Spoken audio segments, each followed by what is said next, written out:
അല്പനേരത്തെ ചിന്തയ്ക്കായി ഒരു വേദവാക്യം ഞാനിവിടെ വായിച്ചു കേൾപ്പിക്കുന്നു.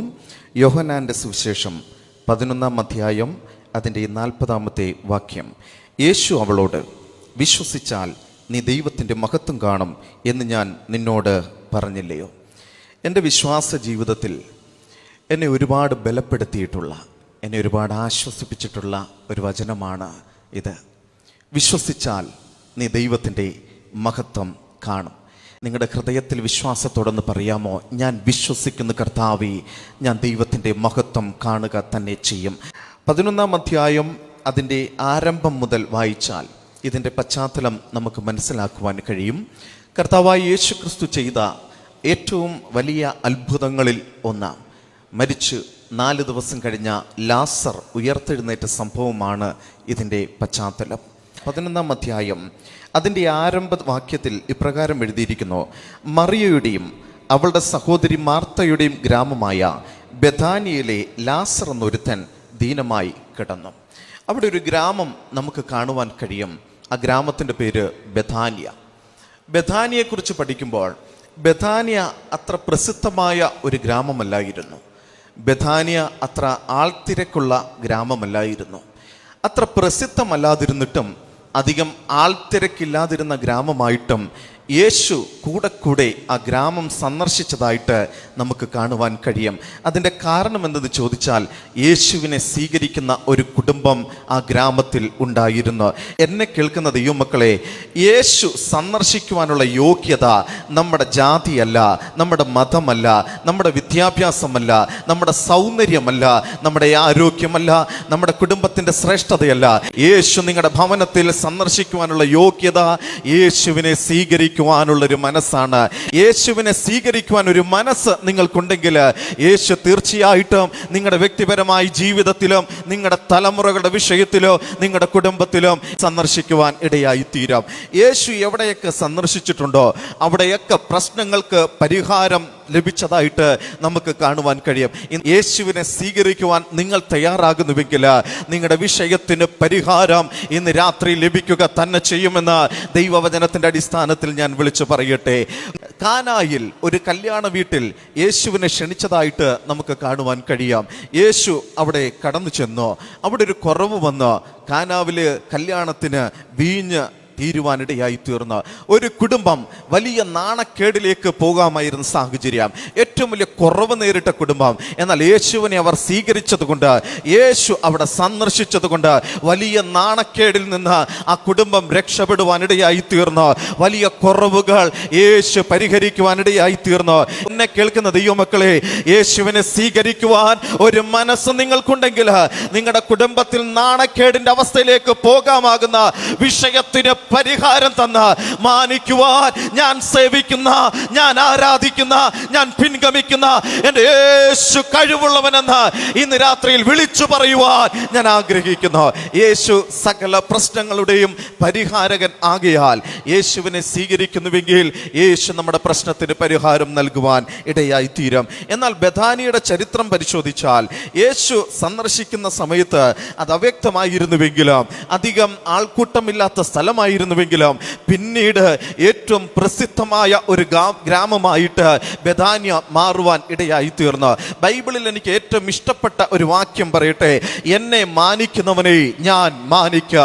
ഒരു ഗ്രാമത്തിലെ ഒരു സാധു കുടുംബ യേശുവിനെ സ്വീകരിക്കുവാൻ തയ്യാറായപ്പോൾ, യേശുവിനെ മാനിക്കുവാൻ തയ്യാറായപ്പോൾ, ആ കുടുംബത്തെ മാത്രമല്ല ആ ഗ്രാമത്തെ കൂടി മാനിക്കുവാൻ എൻ്റെ കർത്താവിന് കഴിഞ്ഞുവെങ്കിൽ, യേശുവിനെ മാനിക്കുന്ന, വിശ്വസിക്കുന്ന, ആരാധിക്കുന്ന, വിശുദ്ധിയിൽ വേർപാടിൽ നിൽക്കുന്ന ദൈവജനമേ, നമ്മയും നമ്മുടെ കുടുംബത്തെയും നമ്മുടെ തലമുറകളെയും മാനിക്കുവാൻ ദൈവം ശക്തനാണെന്ന് ഇന്ന് രാത്രി ആത്മനിറവിൽ ദൂത് വിളിച്ചു പറയുവാൻ ഞാൻ ആഗ്രഹിക്കുന്നു. സ്തോത്രം. ഒരു സാധാരണക്കാരൻ എന്നാൽ ദൈവത്തിന്റെ വാക്ക് കേട്ട് താൻ ഇറങ്ങിത്തിരിച്ചു. കാണിപ്പാനിരിക്കുന്ന ദേശം നോക്കി അബ്രഹാം ഇറങ്ങിത്തിരിച്ചപ്പോൾ 3 പ്രബല മതങ്ങൾ ഞങ്ങളുടെ പിതാവ് എന്ന് പറഞ്ഞ് അഭിമാനിക്കാവുന്ന തലത്തില് ഒരു മനുഷ്യനെ എത്രത്തോളം മാനിക്കാമോ അത്രത്തോളം ദൈവം മാനിച്ചുവെങ്കിൽ, ഇന്ന് രാത്രിയിൽ എന്നെ കേൾക്കുന്ന ദൈവമക്കളെ, നമ്മയും മാനിക്കുവാൻ ദൈവം ശക്തനായ ദൈവമാണ്. ഒരല്പസമയത്തേക്ക് യേശുവിൻ്റെ കുരിശിന് ഒരല്പം ഒന്ന് താങ്ങുകൊടുത്ത ശീമോനെയും കുടുംബത്തെയും ദൈവം മാനിച്ചുവെങ്കിൽ, ദൈവത്തെ സേവിക്കുന്ന, ദൈവത്തെ ആരാധിക്കുന്ന, ദൈവകൃപയിൽ ജീവിക്കുന്ന ദൈവജനമേ, നമ്മെ മാനിക്കുവാനും ദൈവം ശക്തനായ ദൈവമാണ്. ഈ ബഥാനി എന്ന ഗ്രാമത്തിന് ചില അർത്ഥങ്ങൾ നമുക്ക് കാണുവാൻ കഴിയും. ഒന്ന്, ഈന്തപ്പനകളുടെ ഭവനം എന്ന് കാണുവാൻ കഴിയും. വേറൊരർത്ഥം ദുഃഖത്തിൻ്റെ ഭവനം. അപ്പോൾ ബഥാനിയ എന്ന ഗ്രാമത്തെ ദുഃഖത്തിൻ്റെ ഭവനം എന്നാണ് ആളുകൾ വിളിച്ചിരുന്നത്. എന്നാൽ ലോകം കണ്ടിട്ടുള്ളതിൽ വെച്ച് ഏറ്റവും വലിയ സന്തോഷം വെളിപ്പെട്ടതും അതേ ഗ്രാമത്തിലാണ്. ഇന്ന് രാത്രിയിൽ എന്നെ കേൾക്കുന്ന ദൈവമക്കളെ, മനുഷ്യർ നമുക്കിടുന്ന പേരാകില്ല നമ്മുടെ ജീവിതത്തിൽ നടക്കുന്നത്. മനുഷ്യർ നമ്മെക്കുറിച്ച് പറയുന്ന അഭിപ്രായങ്ങളാകില്ല നമ്മുടെ ജീവിതത്തിൽ നടക്കുന്നത്. മനുഷ്യർ നമ്മെക്കുറിച്ച് പറയുന്ന മുൻവിധികളാകില്ല നമ്മുടെ ജീവിതത്തിൽ നടക്കുന്നത്. സ്വന്തം മാതാവും പിതാവും, ഇവൻ വ്യസനപുത്രൻ, ഇവൻ കുടുംബത്തിന് ശാപമായി തീരും, ഇവൻ അധിക ദൂരം പോകില്ല എന്ന് പറഞ്ഞപ്പോൾ യബ്ബേസ് ദൈവസന്നിധിയിൽ പ്രാർത്ഥിച്ചപ്പോൾ അവന്റെ അതിരിനെ വിസ്താരമാക്കി അവന്റെ കുടുംബത്തെ മാനിച്ച് മാതാപിതാക്കൾ ഇട്ട മുൻവിധികളെ തിരുത്തുവാൻ എന്റെ ദൈവത്തിന് കഴിഞ്ഞുവെങ്കിൽ ഇന്ന് രാത്രിയിൽ നിന്റെ കുടുംബത്തെ നോക്കി ലോകം ശപിക്കപ്പെട്ട കുടുംബം എന്ന് പറഞ്ഞാലോ യേശുവിനെ സ്വീകരിക്കുവാൻ തയ്യാറാകുന്നുവെങ്കിൽ ശാപത്തിന്റെ ഭവനത്തെ അനുഗ്രഹത്തിന്റെ ഭവനമാക്കി മാറ്റുവാൻ എന്റെ ദൈവത്തിന് കഴിയും. അവൻ പേരുകൾ മാറ്റുന്ന ദൈവം, അവൻ അവസ്ഥകളെ മാറ്റുന്ന ദൈവം, അവൻ സ്ഥിതികളെ മാറ്റുന്ന ദൈവമാണ്. സ്തോത്ര. ദുഃഖത്തിന്റെ ഭവനം എന്നറിയപ്പെട്ട ബഥാനിയ ഏറ്റവും സന്തോഷമുള്ള ഭവനമായിട്ട് മാറുവാനിടയായി തീർന്നു. അവിടെ മാർത്തയും മറിയയും, രണ്ട് സഹോദരിമാർ, അവർക്ക് ഏക ആശ്രയമായിരുന്ന ലാസർ, തങ്ങളുടെ സഹോദരൻ സുഖമില്ലാതെ രോഗക്കിടക്കയിലായിരിക്കുമ്പോൾ അവരാദ്യം ചെയ്തത് യേശുവിൻ്റെ അരികിലേക്ക് ആളയച്ചു. തങ്ങളുടെ സഹോദരൻ സുഖമില്ല എന്നും യേശു വേഗം വരണമെന്നും സൗഖ്യമാക്കണമെന്നും അവർ ആളയച്ച് അറിയിച്ചു. ഇവിടെ നോക്കണമേ, യേശുവിൻ്റെ അരികിലേക്ക് ആളയക്കുമ്പോൾ യേശുവിനെ കുറിച്ചുള്ള അവരുടെ ചിന്ത എന്താണെന്ന് ചോദിച്ചാൽ, യേശുവിനെ കുറിച്ചുള്ള അവരുടെ ചിന്ത യേശു സൗഖ്യദായകനാണ്.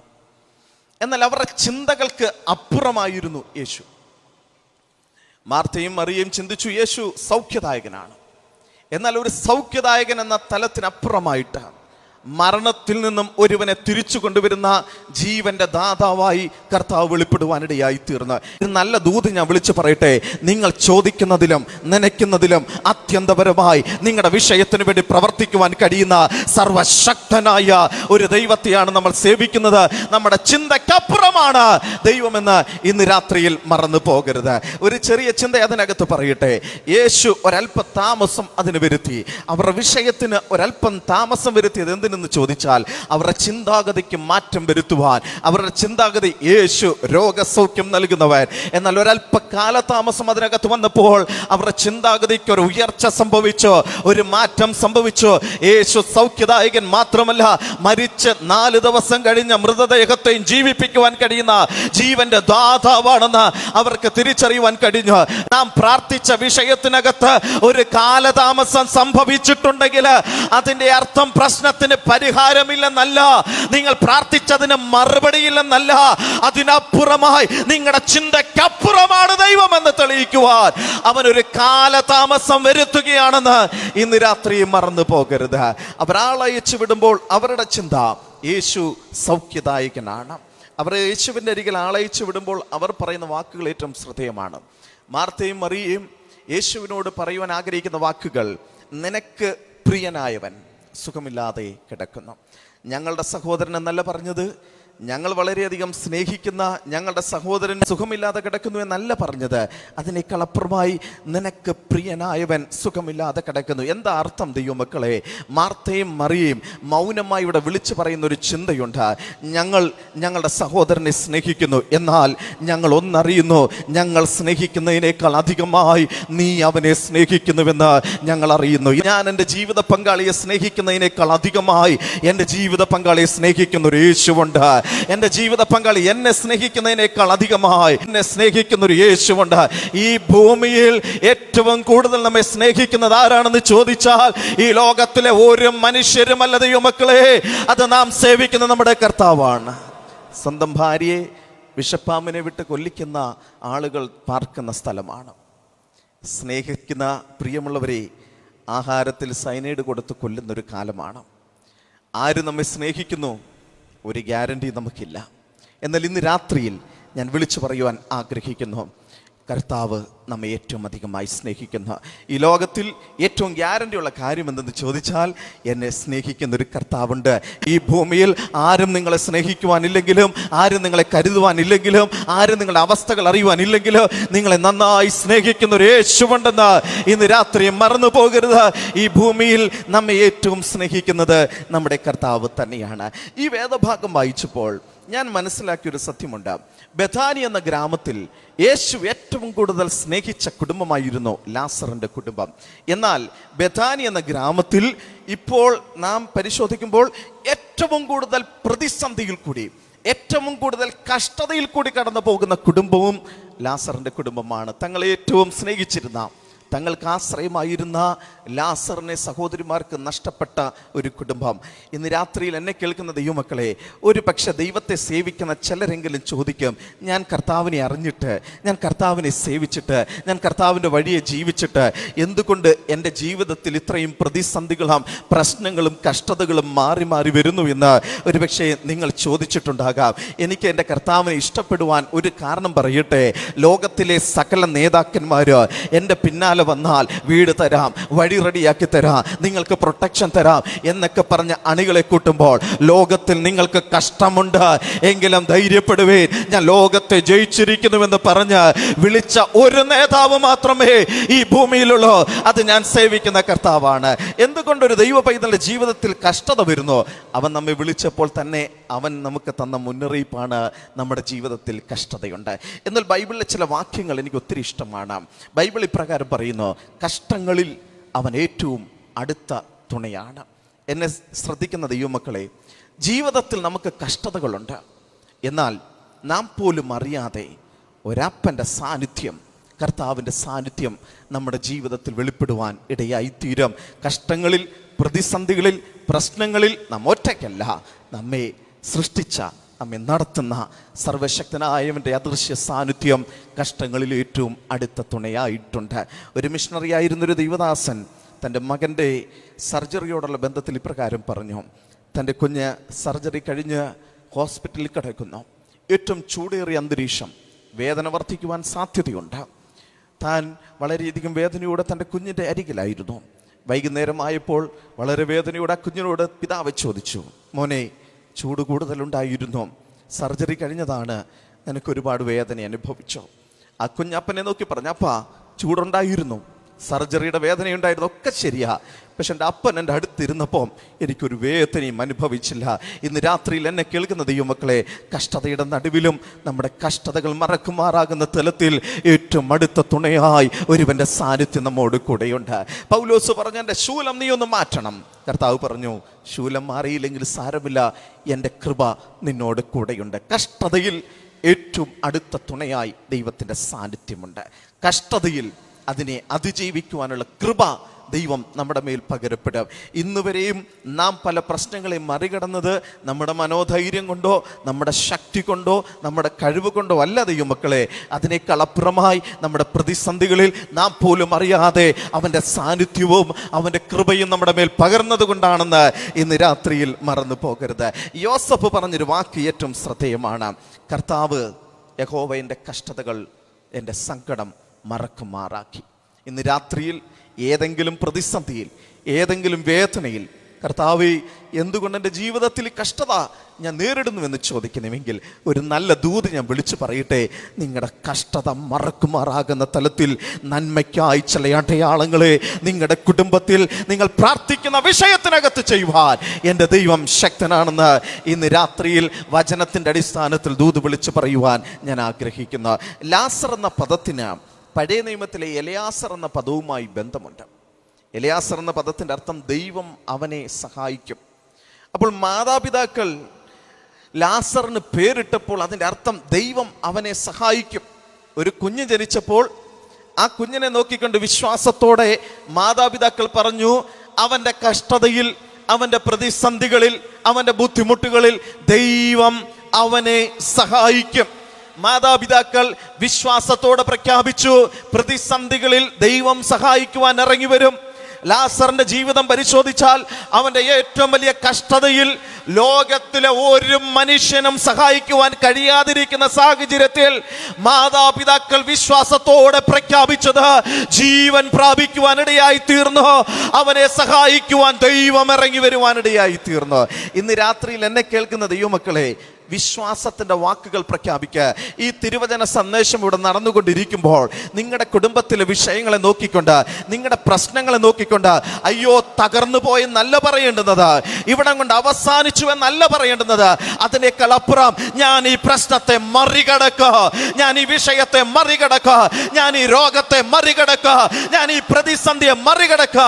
വിശ്വാസത്തിന്റെ വാക്ക് പ്രഖ്യാപിക്കുക. അതങ്ങനെ തന്നെ സംഭവിക്കുക. അത് നിഷ്ഫലമായി പോകുവാൻ ദൈവം അനുവദിക്കയില്ല.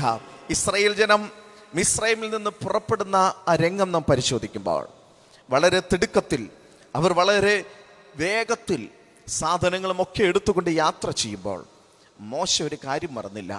മോശ യോസഫിന്റെ അസ്ഥികൾ എടുക്കുവാൻ മറന്നില്ല. എന്തുകൊണ്ട് യോസഫിന്റെ അസ്ഥികൾ എടുക്കുവാൻ മറന്നില്ല? അനേക വർഷങ്ങൾക്ക് മുമ്പ് ഭക്തനായ യോസഫ് ഇപ്രകാരം പറഞ്ഞു, ദൈവം നമ്മെ സന്ദർശിക്കും, നാം ഇവിടെ നിന്ന് പുറപ്പെടും. അങ്ങനെ പുറപ്പെടുമ്പോൾ എൻ്റെ അസ്ഥികൾ കൂടി എടുക്കുവാൻ മറക്കരുതെന്ന് പറഞ്ഞ അവൻ്റെ വിശ്വാസത്തിൻ്റെ വാക്കുകൾ ജീവൻ പ്രാപിക്കുവാൻ ഇടയായി തീർന്നു. ഇന്ന് രാത്രി അവിശ്വാസത്തിൻ്റെ വാക്കുകൾ മാറ്റിവെക്കാം. ഹല്ലേലൂയ. ഇന്ന് രാത്രിയിൽ വിശ്വാസത്തിൻ്റെ വാക്കുകൾ നമുക്ക് പ്രഖ്യാപിക്കാം. എൻ്റെ അനുഭവത്തിൽ നിന്ന് ഞാൻ വിളിച്ചു പറയട്ടെ, 7 വർഷമായിട്ട് ഞങ്ങൾക്ക് തലമുറകളില്ലായിരുന്നു. അനേക ദൈവദാസന്മാർ തലമുറകൾക്ക് വേണ്ടി പ്രാർത്ഥിച്ചു. അനേക ദൈവമക്കൾ കണ്ണുനീരൊഴുക്കി പ്രാർത്ഥിച്ചു. ഞങ്ങൾക്കൊരു വാഹനം ലഭിച്ചപ്പോൾ എന്ത് പേരിടണം എന്ന് ഞങ്ങൾ ചിന്തിച്ച് ഞങ്ങൾ ഒരുമിച്ച് ഒരു തീരുമാനമെടുത്തു.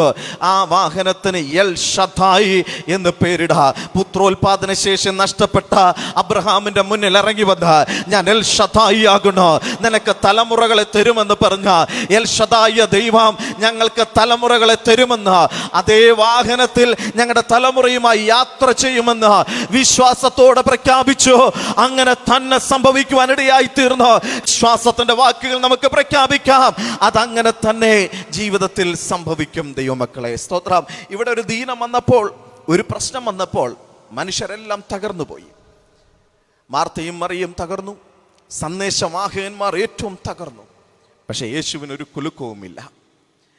മനുഷ്യരെല്ലാം തകർന്നു. കാരണം മനുഷ്യന്റെ ചിന്തയിൽ അടുത്ത് സംഭവിക്കാൻ പോകുന്നത്, യേശു കൃത്യസമയത്ത് എത്തിയില്ല എങ്കിൽ മരണം സംഭവിക്കും. യേശുവിന് കുലുക്കമില്ലാത്തതിൻ്റെ കാരണം യേശുവിനറിയാം മരണമല്ല സംഭവിക്കുവാൻ പോകുന്നത്, ദൈവത്തിൻ്റെ മഹത്വമാണ് വെളിപ്പെടുവാൻ പോകുന്നത്. ഇന്ന് രാത്രിയിൽ പല വിഷയങ്ങൾക്കും തകർന്നും തളർന്നും ദൈവസന്നിധിയിൽ പ്രാർത്ഥിച്ചിട്ടും എൻ്റെ വിഷയത്തിന് കർത്താവ് എന്താ ഒരു കുലുക്കവുമില്ലാത്തത്, ഒരു ചലനവുമില്ലാത്തതെന്ന് ആരെങ്കിലും ചിന്തിക്കുന്നുവെങ്കിൽ അതിൻ്റെ അർത്ഥം നിങ്ങളുടെ പ്രാർത്ഥനയ്ക്ക് മറുപടിയില്ലെന്നല്ല. അതിൻ്റെ അർത്ഥം നിങ്ങളുടെ പ്രാർത്ഥനയ്ക്ക് ദൈവത്തിൻ്റെ മഹത്വം വെളിപ്പെടുവാൻ പോകുകയാണ്. ഇന്ന് രാത്രി പ്രവചനാത്മാവിൽ വിളിച്ചു പറയട്ടെ, ഇന്ന് വരെ നിങ്ങൾ പ്രാർത്ഥിച്ച വിഷയത്തിനകത്ത് ഒരു കുലുക്കവും കാണുന്നില്ലെങ്കിൽ, മഴയുടെ ഒരു ലക്ഷണവും കാണുന്നില്ലെങ്കിൽ, നിങ്ങൾ വിശ്വാസത്തോടെ കുഴികൾ വെട്ടുവാൻ തയ്യാറാകുന്നുവെങ്കിൽ അതിനെ നിറയ്ക്കുന്ന ദൈവത്തിന്റെ വല്ലഭത്വത്തിന്റെ കര നിങ്ങളുടെ വിഷയത്തിന്മേൽ വെളിപ്പെടുക തന്നെ ചെയ്യും. മനുഷ്യന്റെ ചിന്തയല്ല ദൈവത്തിന്റെ ചിന്ത. മനുഷ്യൻ ചിന്തിച്ച് മരണം സംഭവിക്കും, പക്ഷെ ദൈവത്തിന്റെ പദ്ധതി മഹത്വം വെളിപ്പെടും എന്നാണ്. ഒരിക്കൽ ഒരു കൂട്ടം ആളുകൾ കുരുടനായ ഒരു മനുഷ്യനെ യേശുവിന് അരികിൽ കൊണ്ടു ചെന്നിട്ട് പറഞ്ഞു, മാതാപിതാക്കൾ ചെയ്ത തെറ്റ് നിമിത്തം അവരുടെ ശാപം കൊണ്ടല്ലേ അവൻ കുരുടനായി തീർന്നത്. മനുഷ്യർ കരുതിയത് ഇത് സംഭവിച്ചത് ശാപം കൊണ്ടാണ്. പക്ഷെ യേശു പറഞ്ഞു, ഇത് ശാപമല്ല, ദൈവത്തിൻ്റെ മഹത്വം വെളിപ്പെടുവാൻ പോകുകയാണ്. ഞാൻ മുൻപ് പറഞ്ഞതുപോലെ കാനാവിലെ കല്യാണത്തിന് വീഞ്ഞ് തീർന്നു പോയപ്പോൾ മനുഷ്യൻ പറഞ്ഞു നാണക്കേടിൽ അവസാനിക്കാൻ പോകുക. പക്ഷെ ദൈവം പറഞ്ഞു നാണക്കേടല്ല, ദൈവത്തിൻ്റെ മഹത്വം വെളിപ്പെടുവാൻ പോകുക. ഇന്ന് രാത്രി എന്നെ കേൾക്കുന്ന ദൈവമക്കളെ, എല്ലാം തീർന്നു, ഇനി ഒരിക്കലും തിരിച്ചു വരില്ലെന്ന് നിങ്ങൾ പറയുന്ന വിഷയത്തിൽ ദൈവം പറയുന്നു, എൻ്റെ മഹത്വം ഞാൻ അവിടെ വെളിപ്പെടുത്തുവാൻ പോകുക. ഇതെല്ലാം ശാപം കൊണ്ട് സംഭവിച്ചതാണെന്ന്, ഞങ്ങൾക്ക് ഒരിക്കലും ഒരു ഉയർച്ച ഉണ്ടാകില്ലെന്ന് നിങ്ങൾ പറയുന്ന വിഷയത്തിൽ കർത്താവ് പറയുന്നു, എൻ്റെ മഹത്വം ഞാൻ അവിടെ വെളിപ്പെടുത്തുവാൻ പോകുക.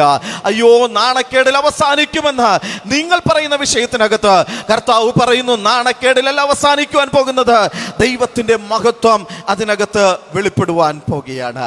അതിൻ്റെ തൊട്ടു താഴെയുള്ള ഭാഗം പരിശോധിച്ചാൽ യേശു മാർത്തയും മറിയയും ലാസറിനെയും സ്നേഹിച്ചു. എന്നിട്ടും താൻ നിന്നിടത്ത് തന്നെ നിന്നു എന്ന് നമുക്ക് കാണുവാൻ കഴിയും. കർത്താവ് ഒരുപാട് സ്നേഹിച്ചിട്ടും അവരുടെ വിഷയത്തിന് അവർ ആഗ്രഹിച്ച സമയത്തൊരു മറുപടി കാണുവാൻ കഴിയുന്നില്ല. ദൈവത്തിൻ്റെ മറുപടിക്ക് ചില പ്രത്യേകതകളുണ്ട്. ദൈവത്തിൻ്റെ മറുപടിയുടെ ഒന്നാമത്തെ പ്രത്യേകത, ദൈവം മറുപടി തരുന്നത് നമ്മുടെ സമയത്തല്ല, ദൈവം മറുപടി തരുന്നത് ദൈവത്തിൻ്റെ സമയത്താണ്. അതാണ് ഏറ്റവും തക്ക സമയം. വേദപുസ്തകം പരിശോധിച്ചാൽ തിമായിയുടെ മകനായ ബർത്തിമായി യേശുവിൻ്റെ അരികിൽ വന്ന്, ദാവീദ് പുത്ര, എന്നോട് കരുണ തോന്നണമെന്ന് നിലവിളിച്ച ആ സന്ദർഭത്തിൽ തന്നെ യേശു സൗഖ്യമാക്കിയതായിട്ട് നമുക്ക് കാണുവാൻ കഴിയും. ശതാധിപൻ പറഞ്ഞു, നീ ഒരു വാക്ക് കൽപ്പിച്ചാൽ മതി, എൻ്റെ ബാല്യക്കാരൻ സൗഖ്യമാകാം. ആ ക്ഷണത്തിൽ ആ വ്യക്തി സൗഖ്യമായതായിട്ട് നമുക്ക് കാണുവാൻ കഴിയും. എന്നാൽ സക്കരിയാവിനോട് ദൂതൻ പറയുന്നൊരു വാക്ക്, നിന്റെ പ്രാർത്ഥനയ്ക്ക് മറുപടിയായി. അത് സംഭവിച്ചത് തൻ്റെ യൗവനത്തിലല്ല, തൻ്റെ ഏറ്റവും വാർദ്ധക്യത്തിലാണ്. അതാണ് ദൈവത്തിൻ്റെ സമയം. ഇന്ന് രാത്രിയിലും മറുപടി കിട്ടാത്ത വിഷയത്തെ നോക്കിക്കൊണ്ട് വിശ്വാസത്തോടെ പറയണം, ദൈവത്തിൻ്റെ സമയമായി വരുന്നതേ ഉള്ളൂ. അവൻ തക്ക സമയത്ത് ഞങ്ങൾക്ക് വേണ്ടി പ്രവർത്തിക്കുന്ന ദൈവമാണ്. ദൈവത്തിൻ്റെ മറുപടിയുടെ രണ്ടാമത്തെ പ്രത്യേകത, നമ്മുടെ വഴിയിൽ കൂടിയല്ല ദൈവം പ്രവർത്തിക്കുന്നത്, ദൈവം മറുപടി തരുന്നത് ദൈവത്തിൻ്റെ വഴിയിൽ കൂടിയാണ്. സ്തോത്രം. ഇസ്രായേൽ ജനത്തിന് മുന്നോട്ടുള്ള യാത്രകളിൽ പല യുദ്ധങ്ങൾ നേരിടേണ്ടി വന്നു. ഫറവോനും കൂട്ടരും വന്നപ്പോൾ രഥചക്രങ്ങളെ തെറ്റിച്ച് ദൈവം അവർക്ക് വേണ്ടി യുദ്ധം ചെയ്തു. ചില സന്ദർഭങ്ങളിൽ പതിയിരിപ്പുകാരെ വരുത്തി, ചില സന്ദർഭങ്ങളിൽ ദൂതൻ ഇറങ്ങുവാനിടയായി തീർന്നു. ചില സന്ദർഭങ്ങളിൽ ശത്രു സൈന്യത്തെ പരസ്പരം അങ്ങോട്ടും ഇങ്ങോട്ടും വെട്ടിച്ചുകൊണ്ട്, അല്ലെങ്കിൽ പരസ്പരം കൊല്ലിച്ചുകൊണ്ട് ദൈവം യുദ്ധം ചെയ്തതായിട്ട് നമുക്ക് കാണുവാൻ കഴിയും. എന്നാൽ ഒരു സന്ദർഭത്തിൽ കർത്താവ് പറഞ്ഞു, ഞാൻ ഇങ്ങനെയൊന്നും അത്ഭുതം ചെയ്യത്തില്ല. മോശ കുന്നിന്മേൽ കയറണം, കരങ്ങളെ ഉയർത്തിപ്പിടിക്കുവാനിടയായി തീരണം. ഇന്ന് രാത്രി എന്നെ കേൾക്കുന്ന ദൈവമക്കളെ, പലർക്കും വേഗത്തിൽ മറുപടി കൊടുത്തെങ്കിൽ നിനക്ക് വിശേഷമായ വിധത്തിലാണ് ദൈവം മറുപടി തരുവാൻ ആഗ്രഹിക്കുന്നത്. ഇന്ന് രാത്രിയിലും പ്രാർത്ഥനയുടെ കുന്നിൽ കയറി പ്രാർത്ഥിക്കുന്ന ദൈവജനത്തെ ഓർത്ത് ഞാൻ ദൈവത്തെ സ്തുതിക്കുന്നു. നിങ്ങളുടെ പ്രാർത്ഥന വൃഥാവാകത്തില്ല. നിങ്ങളുടെ പ്രാർത്ഥനയ്ക്ക് ഒരു മറുപടിയുണ്ട്. ദൈവത്തിൻ്റെ മറുപടിയുടെ മൂന്നാമത്തെ പ്രത്യേകത, അവൻ തൻ്റെ ശക്തിയിൽ മറുപടി തരും. നമ്മുടെ ശക്തിയിലല്ല ദൈവം മറുപടി തരുന്നത്, ദൈവത്തിൻ്റെ ശക്തിയിലാണ് മറുപടി തരുന്നത്. 100 വയസ്സ് ചെന്ന അബ്രഹാമിന് തലമുറയെ കൊടുക്കുക എന്നത് മനുഷ്യൻ്റെ ശക്തി കൊണ്ട് നടക്കത്തില്ല. എന്നാൽ ദൈവത്തിൻ്റെ ശക്തി അതിനകത്ത് വെളിപ്പെട്ടപ്പോൾ ഹല്ലേലൂയ മറുപടി ലഭിക്കുവാനിടയായി തീർന്നു. ഇന്ന് രാത്രിയിൽ എന്നെ കേൾക്കുന്ന ദൈവമക്കളെ, സ്തോത്രം, നിങ്ങളുടെ ശക്തി കൊണ്ടോ നിങ്ങളുടെ ബുദ്ധി കൊണ്ടോ ലഭിക്കില്ല എന്ന് കരുതുന്ന വിഷയത്തിൻ്റെ മേൽ ദൈവത്തിൻ്റെ അത്യന്ത ശക്തി ഇന്ന് രാത്രിയിൽ വെളിപ്പെടുക തന്നെ ചെയ്യാം. ആ വിഷയത്തിന് മറുപടി ലഭിക്കുക തന്നെ ചെയ്യുക. ദൈവത്തിൻ്റെ മറുപടിയുടെ നാലാമത്തെ പ്രത്യേകത, അവൻ്റെ ഉദ്ദേശത്തിൽ അവൻ മറുപടി അയക്കുന്നു. ദൈവത്തിൻ്റെ ഉദ്ദേശം നമ്മുടെ ഉദ്ദേശം തമ്മിൽ ഒരുപാട് വ്യത്യാസമുണ്ട്. ബൈബിളിൽ ഏറ്റവും ഇഷ്ടപ്പെട്ട വാക്യം, നമ്മുടെ വിചാരങ്ങളല്ല ദൈവത്തിൻ്റെ വിചാരങ്ങൾ, നമ്മുടെ വഴികളല്ല ദൈവത്തിൻ്റെ വഴികൾ. ആകാശം ഭൂമിക്കും ഇത് ഉയർന്നിരിക്കുന്നത് പോലെ ദൈവത്തിൻ്റെ വഴികളും ദൈവത്തിൻ്റെ വിചാരങ്ങളും ഏറ്റവും ഉയർന്നവയാണ്. നാം ഉദ്ദേശിക്കുന്ന സ്ഥലത്ത്, ആ അതേ മേഖലയിൽ നാം ആഗ്രഹിക്കുന്ന തലത്തിൽ ഒരു മറുപടി കിട്ടിയില്ലെങ്കിലും ഭാരപ്പെടേണ്ട. അതിനേക്കാൾ ശ്രേഷ്ഠമായത് ദൈവം നിങ്ങൾക്ക് വേണ്ടി ഒരുക്കി വെച്ചിട്ടുണ്ടെന്ന് ഇന്ന് രാത്രിയിൽ മറന്നു പോകരുത്. സ്തോത്രം. 2 ദിവസം യേശു അവിടെ പാർത്തു. യേശു അവിടെ നിന്ന് പോകുന്ന യാത്രയിൽ യേശു ശിഷ്യന്മാരോട്, കൂടെയുള്ളവരോട് പറഞ്ഞു, ലാസർ നിദ്ര കൊള്ളുന്നു. കൂടെയുള്ളവർക്ക് ഒത്തിരി സന്തോഷമായി. അവർ പറഞ്ഞു, ഉറങ്ങുന്നുവെങ്കിൽ ഉറങ്ങട്ടെ, നല്ല കാര്യം. കാരണം യഹൂദന്മാരുടെ ചിന്തയിൽ സുഖമില്ലാതെ കിടക്കുന്ന വ്യക്തി ഉറങ്ങുന്നുവെങ്കിൽ അതിൻ്റെ അർത്ഥം സൗഖ്യം പ്രാപിക്കുന്നതിൻ്റെ ലക്ഷണമാണ്. അപ്പോൾ കൂടെ യാത്ര ചെയ്യുന്ന ആളുകൾ ചിന്തിച്ചു, സൗഖ്യം പ്രാപിക്കുവാൻ പോകുക. പക്ഷേ യഥാർത്ഥത്തിൽ എന്താണ് സംഭവിച്ചത്? ലാസർ ഓൾറെഡി മരിച്ചു. സന്ദേശവാഹകന്മാർ പുറപ്പെടുമ്പോൾ അവർ പുറപ്പെട്ട സ്ഥലത്ത് നിന്ന് യേശു നിൽക്കുന്ന സ്ഥലം വരെയുള്ള ദൂരം 1 ദിവസത്തെ യാത്രയാണ്. 1 ദിവസം യേശുവിൻ്റെ അരികിൽ വന്നു, 2 ദിവസം യേശുവിൻ്റെ അരികിൽ പാർത്തു, 4-ാമത്തെ ദിവസം അവർ തിരിച്ച് യാത്ര ചെയ്യുന്നു. അവർ അവിടെ എത്തുമ്പോൾ അറിഞ്ഞു ലാസർ മരിച്ചിട്ട് 4 ദിവസമായി. എന്താ അതിൻ്റെ അർത്ഥം? സന്ദേശവാഹകന്മാർ ഇറങ്ങിയ ആ സന്ദർഭത്തിൽ തന്നെ പെട്ടെന്ന് തന്നെ ലാസർ മരിച്ചു.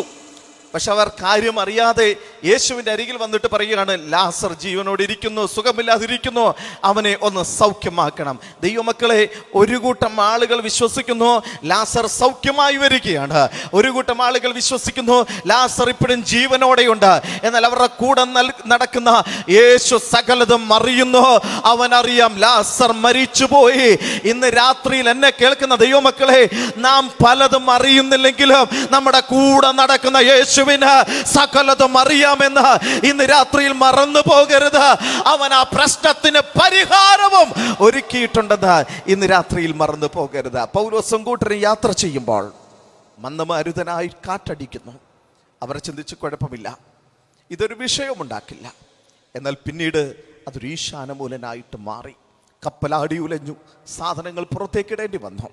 276 പേരിൽ 275 പേരും നിലവിളിക്കുമ്പോൾ പൗലോസ് എന്നൊരുവൻ എഴുന്നേറ്റ് എന്ന് പറയാൻ, ഞാൻ സേവിക്കുന്നൊരുവൻ, എൻ്റെ ഉടയവൻ എന്നോട് പറഞ്ഞിട്ടുണ്ട്, പ്രാണനൊന്നും സംഭവിക്കയില്ല, ഞാൻ റോമയിൽ എത്തും, ദൈവത്തെ സാക്ഷീകരിക്കുവാനിടയായിത്തീരാ. ഇന്ന് രാത്രിയിൽ എന്നെ കേൾക്കുന്ന ദൈവമക്കളെ, മന്ദമാരുതൻ കണക്കെ നിങ്ങളുടെ കുടുംബത്തിൽ വന്ന ചില വിഷയങ്ങൾ ഇന്ന് രാത്രിയിൽ ഒരു ഈശാനമൂലൻ കണക്കെ ആഞ്ഞടിക്കുമ്പോൾ നിങ്ങളുടെ കുടുംബത്തെ അത് തകർത്ത് കളയുമെന്ന്, ഹല്ലേലൂയ, പ്രാണന് പോലും ഹാനി വരുമെന്ന് നിങ്ങൾ ചിന്തിക്കുമ്പോൾ സകലതും അറിയുന്ന ദൈവം പറയുന്നു, ഒന്നും സംഭവിക്കുകയില്ല. ദൈവം നിങ്ങൾക്ക് വേണ്ടി ഒരു മെലിത്തദീപ് ഒരുക്കി വെച്ചിട്ടുണ്ട്, ശ്രേഷ്ഠകരമായ ഒരു മറുപടി ഒരുക്കി വെച്ചിട്ടുണ്ട്. സകല പ്രശ്നങ്ങളെയും അറിയുന്ന ദൈവം ആ പ്രശ്നത്തിനും ഒരു പരിഹാരം ഒരുക്കി വെച്ചിട്ടുണ്ട്. ഇന്ന് രാത്രിയിൽ എന്നെ കേൾക്കുന്ന ദൈവമക്കളെ, നാം പല വിഷയങ്ങളാകപ്പെട്ടത് നമ്മുടെ അറിവോടെ അല്ല, നാം ചിന്തിച്ചിരുന്നില്ല. നമ്മുടെ പ്രതീക്ഷയ്ക്ക് നേരെ വിപരീതമാണ് പലതും സംഭവിച്ചത്. എന്നാൽ സകലതും അറിയുന്നൊരു കർത്താവ് നമ്മുടെ കൂടെയുണ്ട്. അവൻ സകല പ്രശ്നത്തിന്റെയും പരിഹാരത്തെ ഒരുക്കി വെച്ചിട്ടുണ്ടെന്ന് ഇന്ന് രാത്രിയിൽ മറന്നു പോകരുത്. മുന്നോട്ടുള്ള യാത്രയിൽ മന്ദമാരുതൻ കണക്കെ വരുന്ന ചിലതൊക്കെയോ ഒരുപക്ഷെ ഈശാനമൂലനായിട്ട് ആഞ്ഞടിച്ചാലോ, എല്ലാം അറിയുന്നവൻ നിങ്ങൾക്ക് തന്ന വാഗ്ദത്തത്തെ മുറുകെ പിടിക്കണ. പ്രശ്നം നിങ്ങളെ വിജയിക്കത്തില്ല, പ്രതിസന്ധികൾ നിങ്ങളെ തകർക്കത്തില്ല. വാഗ്ദത്തം ജയിക്കും, നിങ്ങൾ ലക്ഷ്യസ്ഥാനത്ത് എത്തുക തന്നെ ചെയ്യും. സ്തോത്രം. യേശു അവിടെ എത്തിയപ്പോൾ മാർത്ത യേശുവിൻ്റെ അരികിലേക്ക് ഓടി വന്നതായിട്ട് നമുക്ക് കാണുവാൻ കഴിയും. എന്തുകൊണ്ട് മാർത്ത യേശുവിൻ്റെ അരികിലേക്ക് ഓടി വന്നു? ചുറ്റും ആളുകൾ ഇരിക്കുന്നു. ഒരുപാട് പേർ ആശ്വസിപ്പിക്കുവാൻ മാർത്തയുടെയും മറിയയുടെയും ചുറ്റും ഇരിക്കുമ്പോൾ യേശു വന്നു എന്ന് കണ്ടപ്പോൾ അവരുടെ അരികിൽ ഇരിക്കാതെ മാർത്ത ഓടി യേശുവിൻ്റെ അരികിൽ വന്നു. എന്താ കാര്യമെന്നറിയാമോ? മാർത്തയ്ക്കറിയാം മനുഷ്യൻ നൽകുന്ന ആശ്വാസങ്ങൾ ദിവസങ്ങൾ കൊണ്ട് നിൽക്കും, ദൈവം തരുന്ന ആശ്വാസം എന്നേക്കും നിലനിൽക്കുവാനിടയായിത്തീരാം. മനുഷ്യൻ തരുന്ന ആശ്വാസം വാക്കുകൾ കൊണ്ട് ഒതുങ്ങും, ദൈവം തരുന്ന ആശ്വാസം പ്രശ്നത്തിന് പരിഹാരം വരുത്തിക്കൊണ്ടുള്ള ആശ്വാസമാണ്.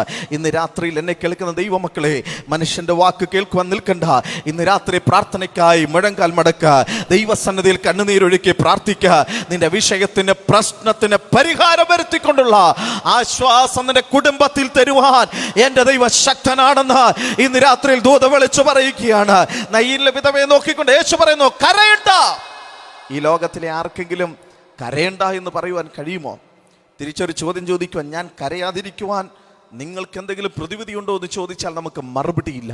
പക്ഷെ യേശു പറയുക, നീ കരയേണ്ടെന്ന് പറഞ്ഞ് ഞാൻ നിന്റെ പ്രശ്നത്തിന് പരിഹാരം വരുത്തുവാനിടയായിത്തീരാ. ഇന്ന് രാത്രി ഈ ലൈവ് വീഡിയോ ശ്രദ്ധിക്കുന്ന ദൈവമക്കളെ, നിങ്ങളോടും യേശു പറയുന്നു, കരയണ്ട, ദൈവസന്നിധിയിൽ വിശ്വസിച്ചാൽ നീ ദൈവത്തിന്റെ മഹത്വം കാണുക തന്നെ ചെയ്യാം. മാർത്ത യേശുവിന്റെ അരികിലേക്ക് ഓടി വന്നു. മാർത്ത പറയുന്നൊരു വാക്കുണ്ട്, നീ ഇവിടെ ഉണ്ടായിരുന്നുവെങ്കിൽ ഇതൊന്നും സംഭവിക്കുകയില്ല. എന്താ ഇതിൻ്റെ അർത്ഥം? യേശു കുടുംബത്തിലുണ്ടെങ്കിൽ ദോഷകരമായൊന്നും സംഭവിക്കില്ല. ഗിദെയോനും പറയുന്നു, നീ ഇവിടെ ഉണ്ടായിരുന്നുവെങ്കിൽ, ദൈവമേ നീ ഉണ്ടായിരുന്നുവെങ്കിൽ ഞങ്ങളുടെ രാജ്യത്തിന് ഇതൊന്നും സംഭവിക്കുകയില്ല. ഇന്ന് രാത്രിയിൽ എന്നെ കേൾക്കുന്ന ദൈവമക്കളെ, യേശു ഉള്ള വീട്ടിൽ ദോഷമൊന്നും സംഭവിക്കത്തില്ല. എന്തെങ്കിലും നിങ്ങളുടെ കുടുംബത്തിൽ നിങ്ങളെ അസ്വസ്ഥതപ്പെടുത്തുന്നുണ്ടെങ്കിൽ സകലതും നന്മയ്ക്കായി കൂടി വ്യാപരിക്കുന്നുവെന്ന് ഇന്ന് രാത്രി മറന്നു പോകരുത്. സ്തോത്രം. അവളുടെ വിശ്വാസത്തിൻ്റെ വാക്കുകൾ പറയുക, ഒടുക്കത്തെ നാളിൽ എൻ്റെ സഹോദരൻ ഉയർത്തെഴുന്നേൽക്കുമെന്ന് ഞാൻ വിശ്വസിക്കുന്നു. യേശുവിൻ്റെ വാക്ക്, ഞാൻ തന്നെ ജീവനും പുനരുത്ഥാനവും ആക്കുന്നു. മാർത്ത പറയുക, ഒടുക്കത്തെ നാളിൽ എൻ്റെ സഹോദരൻ ഉയർത്തെഴുന്നേൽക്കും. യേശു പറയുക, ഞാൻ ജീവനും പുനരുത്ഥാനവും ആകുന്നു. എന്താ ഇതിൻ്റെ അർത്ഥം? നിന്റെ പ്രശ്നത്തിൻ്റെ പരിഹാരമാണ് മുന്നിൽ നിൽക്കുന്നത്. നീ ഒടുക്കത്തെ നാളിൽ പ്രതീക്ഷിക്കുന്നത്, നീ പ്രതീക്ഷിക്കുന്നതിലും വേഗത്തിൽ മറുപടിയായിട്ട് തരുവാൻ ഞാൻ ശക്തനായവനാണ്. ഇന്ന് രാത്രി എന്നെ കേൾക്കുന്ന ദൈവമക്കളെ, നിങ്ങൾ പ്രാർത്ഥിക്കുന്ന ചില വിഷയത്തിന് നിങ്ങൾ വെച്ചിരിക്കുന്ന കാലയളവിന് മുന്നമേ, നിങ്ങൾ എഴുതി വെച്ചിരിക്കുന്ന തീയതിക്ക് മുന്നമേ ആ വിഷയത്തിന് പരിഹാരം നൽകുവാൻ കഴിയുന്ന സകല പ്രശ്നങ്ങളുടെയും പരിഹാരകനായവൻ ഇന്ന് രാത്രി വിളിച്ചു പറയുന്നു, താമസം വിനാ, അധികം താമസിയാതെ നിന്റെ വിഷയത്തിന് പരിഹാരം ലഭിക്കും. യേശു അവിടെ തന്നെ നിന്നതായിട്ട് നമുക്ക് കാണുവാൻ കഴിയും. എന്തുകൊണ്ട് യേശു അവിടെ തന്നെ നിന്നു? ഗ്രാമത്തിൽ കിടക്കാതെ യേശു എന്തുകൊണ്ട് അവിടെ തന്നെ നിന്നു? നമുക്കറിയാം, സാധാരണയായി യേശു ഉള്ളപ്പോൾ യേശുവിൻ്റെ കാൽക്കൽ വന്നിരുന്ന, യേശുവിൻ്റെ കാൽക്കലിരുന്ന് വചനം കേട്ടിരുന്ന മറിയ അവിടെയില്ല. യേശുവിൻ്റെ അരികിൽ വന്നു. യേശുവിൻ്റെ കാൽക്കൽ മറിയ വന്നപ്പോൾ യേശു ചലിക്കുവാൻ ഇടയായി തീർന്നു. ഇന്ന് രാത്രിയിൽ എന്നെ കേൾക്കുന്ന ദൈവമക്കളെ, നമ്മുടെ ചില വിഷയങ്ങൾക്ക് ദൈവം ചലിക്കാത്തതിൻ്റെ കാരണം പണ്ട് നാം എങ്ങനെയായിരുന്നുവോ ആ അവസ്ഥയിലല്ല ഇന്ന്. നമ്മുടെ പ്രാർത്ഥനയ്ക്ക് കുറവുകൾ വന്നിട്ടുണ്ട്, നമ്മുടെ ആരാധനയ്ക്ക് കുറവുകൾ വന്നിട്ടുണ്ട്, ദൈവസ്നേഹത്തിന് കുറവുകൾ വന്നിട്ടുണ്ട്. ഇന്ന് രാത്രി ദൈവാത്മാവ് ഇടപെടുന്നു. നിങ്ങളൊന്ന് മടങ്ങി വരുവാൻ തയ്യാറാകുന്നുവെങ്കിൽ, പഴയ അനുഭവത്തിലേക്ക്, ഹല്ലേലൂയ, പഴയ അനുഭവത്തിലേക്കൊന്ന് മടങ്ങി വരുവാൻ തയ്യാറാകുന്നുവെങ്കിൽ, ദൈവത്തിന്റെ ചില ചലനങ്ങൾ നിങ്ങൾ പ്രാർത്ഥിക്കുന്ന വിഷയത്തിനകത്ത് വെളിപ്പെടുമെന്ന് ഇന്ന് രാത്രിയിൽ മറന്നു പോകരുത്. വേദപുസ്തകത്തിൽ എനിക്ക് ഏറ്റവും ഇഷ്ടപ്പെട്ട വാക്യം, ഏറ്റവും ചെറിയ വാക്യം, യേശു കണ്ണുനീർ വാർത്തു. അതിൻ്റെ തൊട്ട് താഴെ എഴുതിയിട്ടുണ്ട്, എത്രത്തോളം അവൻ ആ കുടുംബം പ്രിയമാണെന്ന് ചുറ്റുമുള്ളവർ തിരിച്ചറിഞ്ഞു. എന്നെ കേൾക്കുന്ന പ്രിയ കുടുംബമേ, നിങ്ങളെ യേശു അത്രത്തോളം സ്നേഹിക്കുന്നുവെന്ന് പരസ്യമായി ലോകം അറിയുന്ന തലത്തിലൊരു മറുപടി എൻ്റെ ദൈവം നിങ്ങൾക്ക് വേണ്ടി ഒരുക്കി വെച്ചിട്ടുണ്ട്. അവൻ രഹസ്യത്തിൽ മാനിക്കുന്ന ദൈവമല്ല, അവൻ പരസ്യമായിട്ട് മാനിക്കാനിടയായി തീരാ. കണ്ണുനീരിന് പ്രതിഫലമുണ്ട്, വിശ്വസ്തതയ്ക്ക് പ്രതിഫലമുണ്ട്, പ്രാർത്ഥനയ്ക്ക് പ്രതിഫലമുണ്ട്, ഉപവാസത്തിന് പ്രതിഫലമുണ്ട്. ഇവിടെ രഹസ്യത്തിൽ പ്രാർത്ഥിക്കുന്ന വിഷയത്തിന്റെ മേൽ പരസ്യമായുള്ള മറുപടി തന്ന് മാനിക്കുവാൻ എൻ്റെ ദൈവം ശക്തനാണ്. ഇന്ന് രാത്രി എത്ര ദൈവമക്കൾ വിശ്വസിക്കുന്നുണ്ട് അവൻ പരസ്യമായി മാനിക്കുന്ന ദൈവം? മാർത്ത പറഞ്ഞു, കർത്താവേ, നാറ്റം വെച്ചു. ഒരു മനുഷ്യനെ സമീപിക്കുവാൻ കഴിയുന്നതിൻ്റെ മാക്സിമം നമുക്കിവിടെ കാണാം. നമ്മുടെ ഒരു വിഷയത്തിൽ ഒരു മനുഷ്യനെ സമീപിക്കുവാൻ കഴിയുന്നതിൻ്റെ മാക്സിമം നമ്മുടെ മരണം വരെയാണ്. അതിനപ്പുറം നമ്മുടെ വിഷയത്തിൽ സമീപിക്കുവാൻ കഴിയത്തില്ല. പക്ഷെ യേശു ഇവിടെ പറയുന്നു, 4 ദിവസം കഴിഞ്ഞാലും ഞാൻ നിന്റെ വിഷയത്തിൽ പരിഹാരം വരുത്തുവാൻ നിന്റെ അടുത്ത് തന്നെയുണ്ട്. മനുഷ്യൻ്റെ സഹകരണം, മനുഷ്യൻ്റെ സഹായം, മനുഷ്യനുള്ള ആശ്രയം നമ്മുടെ ജനനം മുതൽ നമ്മുടെ മരണം വരെയാണ്. പക്ഷേ ദൈവത്തിലുള്ള ആശ്രയവും ദൈവത്തിൻ്റെ സമീപനവും ലോകം സ്ഥാപിക്കുന്നതിന് മുമ്പേ അവൻ നമ്മെ കണ്ടു. അമ്മയുടെ ഉദരത്തിലിരിക്കുമ്പോൾ തന്നെ അവൻ നമ്മെ പേർ ചൊല്ലി വിളിച്ചു. അമ്മയുടെ ഗർഭാവസ്ഥയിലായിരിക്കുമ്പോൾ അവൻ നമ്മെ താങ്ങി, അവൻ നമ്മെ ഉദരത്തിൽ നിന്ന് പുറപ്പെടുവിച്ചു. വാർദ്ധക്യവും നരയുമുള്ള കാലത്തോളം അവൻ നമ്മെ ചുമക്കുന്നു, നിത്യതയിലും അവൻ നമ്മെ സംരക്ഷിക്കുന്നു. അതാണ് ദൈവത്തിൻ്റെ സമീപനം എന്ന് പറയുന്നത്. മനുഷ്യരിൽ ആശ്രയിക്കുന്നതിനേക്കാൾ ദൈവത്തിൽ ആശ്രയിക്കുന്നത് നല്ലത്. ഇന്ന് രാത്രി നമുക്ക് ഒരുമിച്ച് ദൈവസന്നിധിയിലേക്ക് കടന്നു വരാം. നാറ്റം വെച്ച വിഷയമാകട്ടെ, കർത്താവ് പറയുന്നു, വിശ്വസിച്ചാൽ നീ ദൈവത്തിന്റെ മഹത്വം കാണാ. നിങ്ങളുടെ വിഷയം കർത്താവ് നാറ്റം വെച്ചു, ഇവിടെ കൊണ്ട് അവസാനിച്ചു. ഇനി അതിനകത്തൊരു പരിഹാരമില്ല. യേശു പറയുന്നു, അതിനകത്തൊരു പരിഹാരമുണ്ട്. നിങ്ങൾ വിശ്വസിച്ചാൽ ദൈവത്തിൻ്റെ മഹത്വം കാണും. നാം കാണുന്നത് നാറ്റം വെച്ച ലാസറിനെ ആണെങ്കിൽ, ദൈവം കാണുന്നത് അടുത്ത പന്തിക്കിരിക്കുന്ന മുഖ്യ അതിഥിയായിരിക്കുന്ന ലാസറിനെയാണ്. ഇന്ന് രാത്രിയിൽ എന്നെ കേൾക്കുന്ന ദൈവമക്കളെ, നാറ്റം വെച്ചുവെന്ന് നാം ഭാരപ്പെടുന്ന വിഷയത്തിൻ്റെ മേൽ ദൈവം തൻ്റെ മഹത്വത്തെ വെളിപ്പെടുത്തുവാൻ പോകുകയാണ്.